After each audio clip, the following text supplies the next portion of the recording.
جب گلستاں کو خوں کی ضرورت پڑی، جب گلستاں کو خوں کی ضرورت پڑی، سب سے پہلے ہماری ہی گردن کٹی۔ پھر بھی کہتے ہیں ہم کو یہ اہل چمن، یہ وطن ہے ہمارا تمہارا نہیں۔ قابل احترام مہمانان اعظام،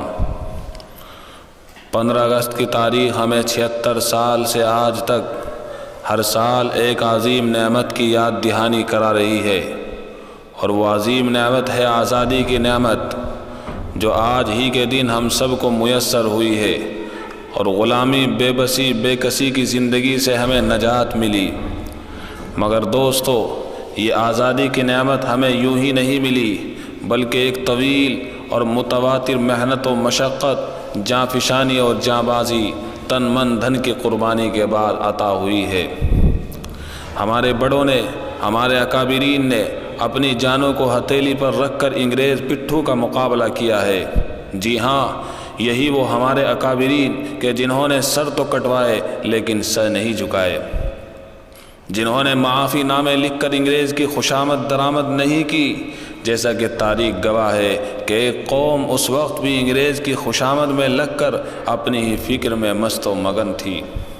ہاں، یہی وہ ہمارے اکابرین ہے جن کو کالا پانی بھیجا گیا، ایسے ایسے جزیروں میں سزا دی گئی کہ جہاں جانا اور جہاں رہنا اور جہاں کی مشقتوں کو برداشت کرنا ہر ایک کے بس کی بات نہیں ہے۔ حضرات، یہ اتنی المناک اور درد بھری داستان صرف 1857 کی نہیں ہے، بلکہ 1857 سے 100 سے زائد سال پہلے کی بھی ہے، جس کو فراموش نہیں کیا جا سکتا ہے۔ تاریخ خود اس کی گواہی دیتی ہے۔ تاریخ کبھی کسی کی طرفداری نہیں کیا کرتی، بلکہ تاریخ حقیقت کی عکاسی کرتی ہے اور جوں کا توں کھرا اور کھوٹا سامنے کر دیتی ہے۔ جی ہاں، آپ کو معلوم ہونا چاہیے، سب سے پہلی جنگ نواب سراج الدولہ کے نانا علی وردی خان نے انگریز سے لڑی تھی، جو 1754 میں ہوئی، اور انگریز کو اس جنگ میں شکست کا سامنا کرنا پڑا۔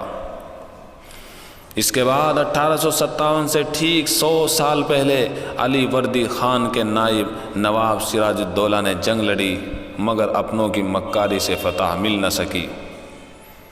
حضرات، آپ تاریخ پڑھتے چلے جائیے، 1857 سے پہلے کی تاریخ، کہیں آپ کو شاہ ولی اللہ محدث دہلوی کا انگریزوں کے خلاف فتوی جہاد نظر آئے گا، کہیں سید احمد شہید اور شاہ اسماعیل شہید کا جانباز لشکر ہوگا، تو کہیں حیدر علی اور ٹیپو سلطان کی جانبازی اور انگریزوں سے لڑائی معلوم ہوگی۔ یہی وہ ٹیپو سلطان ہے جس سے انگریز کانپتا تھا، اور اس مرد قلندر کی موجودگی میں انگریز کو ہندوستان کے بارے میں یہ کہنے کی ہمت نہیں ہوئی تھی کہ ہندوستان ہمارا ہے۔ یہی جانباز جب یہ کہہ کر میدان میں کود پڑا کہ گیدڑ کی 100 سالہ زندگی سے شیر کی 1 سالہ زندگی بہتر ہے، اور لڑتے لڑتے شہید ہو گیا، تو انگریز کو یہ کہنے کا موقع مل گیا کہ آج سے ہندوستان ہمارا ہے۔ حضرات، 1857 سے پہلے کی اتنی طویل داستان، یہ صرف اور صرف ہمارے اکابرین کی داستان ہے۔ اولئک آبائی فجئنی بمثلہم، اولئک آبائی فجئنی بمثلہم اذا جمعتنا یا جریر المجامع۔ یہ ہے ہمارے اکابرین، ہمارے بڑے، اگر تم بھی ان جیسا لا سکتے ہو تو لا کر پیش کر دو، نہیں پیش کر سکتے۔ 1857 کی جنگ آزادی میں اتنی بات ہم ضرور کہہ سکتے ہیں کہ 1857 کی جنگ آزادی وہ جنگ آزادی ہے جس میں ہمارے ہندو بھائی بھی ہمارے شانہ بشانہ کھڑے ہو گئے تھے، مگر یہ حقیقت ہے کہ تحریک ریشمی رومال ہو، امبالہ کا میدان ہو، دہلی کا اجلاس ہو، شاملی کا میدان ہو، یہ تمام تر تحریکیں ہمیں بتا رہی ہے کہ مسلمان وہ قوم ہے جس نے اپنے وطن کی آزادی میں سب سے بڑا کردار ادا کیا ہے، محبتوں کو تقسیم کیا ہے، محبتوں کو بانٹا ہے، محبتوں کو قائم رکھا ہے، گنگا جمنی تہذیب کو پھر سے بحال کیا ہے۔ آئیے ہم بھی ہمارے اکابرین، اپنے اکابرین کے نہج پر چلتے ہوئے یہ عہد کرتے ہیں کہ نفرتوں کا مقابلہ کریں گے اور محبتوں کو عام کریں گے، مذہب نہیں سکھاتا آپس میں بیر رکھنا، مذہب نہیں سکھاتا آپس میں بیر رکھنا، ہندی ہے ہم وطن ہے ہندوستاں ہمارا۔